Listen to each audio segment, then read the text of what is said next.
Hi, Jonathan. Did you miss us? I know you did. Well, remember, I'm Isella, I'm Dawson. and today we were going to talk about Taya. Ha, just kidding. This isn't even our class, so we shouldn't even be in this video. But Taya's going to come talk about herself, like she always does all the time. She probably won't tell you guys everything because you guys shouldn't know everything. But like we know everything, and yeah, she's gonna come and spill some tea about her life. I don't know what she's gonna tell you guys, but yeah, have fun listening to her. I guess that's kind of boring. The queen of talking about herself. 5 hours later. Hello, everybody. Thank you to my friends for my greatest introduction speech of all time. Let's be honest. How many times did it take you guys to film this video? In my personal experience, this is my probably third time recording this video. And let's be honest, we all kind of sat down and we were like, you know what? This take will have to do. I mean, it won't get better than this, right? So, hello, my name is Taya, and this is my second year here at YBC. And for today's topic, drumroll please, I will be talking about who I am, some background about me, and why I chose the school path that I did, and why softball has impacted me.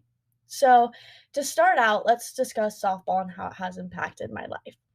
Softball's been one of the main sports that I've played since I was 5. I started T-ball at 5, and I started going into competitive ball at around age 8, and then I've just been playing competitive in school ever since then. Softball has been the basic foundation of everything that I've started. My dad is the main reason that I got involved in softball. My family's a very softball, baseball. My dad always played baseball. He coached my brother. He coached me and my siblings growing up. And it's like our family bonding is like playing softball and baseball or like watching the games together. When I was younger, I never sat down and thought to myself, "Oh my gosh, I'm going to keep on playing softball in middle school." But then I did. Then I sat down and I was like, there's no way I'm going to continue playing in high school. It just wasn't that big of a deal to me. And then I continued to play in high school. Then I had an ACL injury my junior year of high school, and I said, there's no way I'm going to get a scholarship for college. I had no choices. I wasn't getting looks for all these because I was hurt. And then my senior night for volleyball, the YVC coach texted me saying that he would like to talk to me about a scholarship. And not only is this just a sport for me, this is a great foundation of my life. It has taught me very well time management skills. It's taught me discipline. I've made so many friends. I've discovered who I am throughout softball. It's become an outlet for me. I'm very much a firm believer of leave everything you got on the field.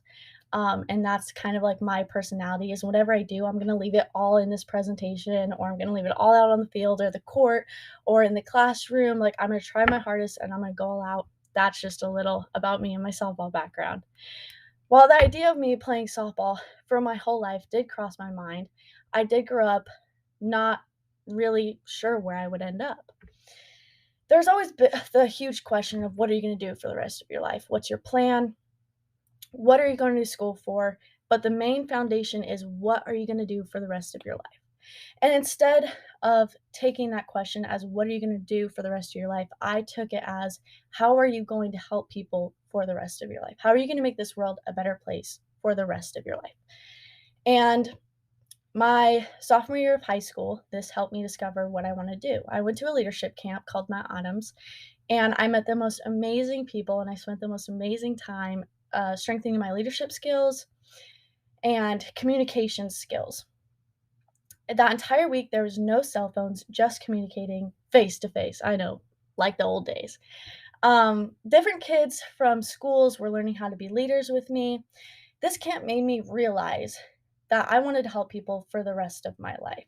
Seeing that I can connect with another person that I just met and realizing how great of an impact that I made to them in just one day made me realize that what I want to do for the rest of my life is to help people, is to communicate with people, is to just experience a wide variety of people throughout my day and constantly be moving, working, and laughing and in good spirits. I fell in love with this idea, making different connections with people and hearing their stories. So I kind of sat down and thought to myself, how can I make this world a better place? What can I do as a leader to make this world a better place? What do I want to do for the rest of my life? And my parents are asking me, and so I sat down and I was like, nursing has to be the answer. I mean, I'm going to meet so many different people. I'm going to see them in pain. I'm going to see them not in their best state. And what I can do as myself is to make them as happy, as comfortable as possible. And I have just started my clinicals actually. And I have met some patients that did not like me to start out with. They were very confused. Some had dementia. We're not having a good time in the acute care facility. And then I started spending 8 hours a day with them, and they turned out to be some of my best friends. This mix of constantly wanting to further my connection and help people while being able to be my talkative, funny self, as you guys can tell, I ramble. Um, is what helped me narrow down what I want to do for the rest of my life, which is nursing. Although I'm a very talkative, goofy person, one of my biggest hobbies is to honestly just sit down and read a good quote book. I have many hobbies. Some are going outside, being adventurous, while others are just me in my alone time and my silence. I'm a very firm believer on when it comes to my time, it's my time. So I'm a very big friend group person. You'll always see me with friends, but at the end of the day, I always have to tell my friends sometimes like I need my alone time. I need to just sit down, read a good quote book, get some hot tea, take some me time and just sit and read. And sometimes I jot down notes. That's another one of my hobbies is to take quotes from the book and to just jot them down. My best friend a year ago introduced me to journaling, and so now that is my favorite all-time hobby is to just sit down and journal. Because my idea is like when I'm older, I can just look back and be like, "Wow, this is what was going through my life at this time." I read poem books, I read quote books, I read mystery books, and the turn on that is I was very behind in reading when I was younger, and somehow I just fell in love with reading when I was older.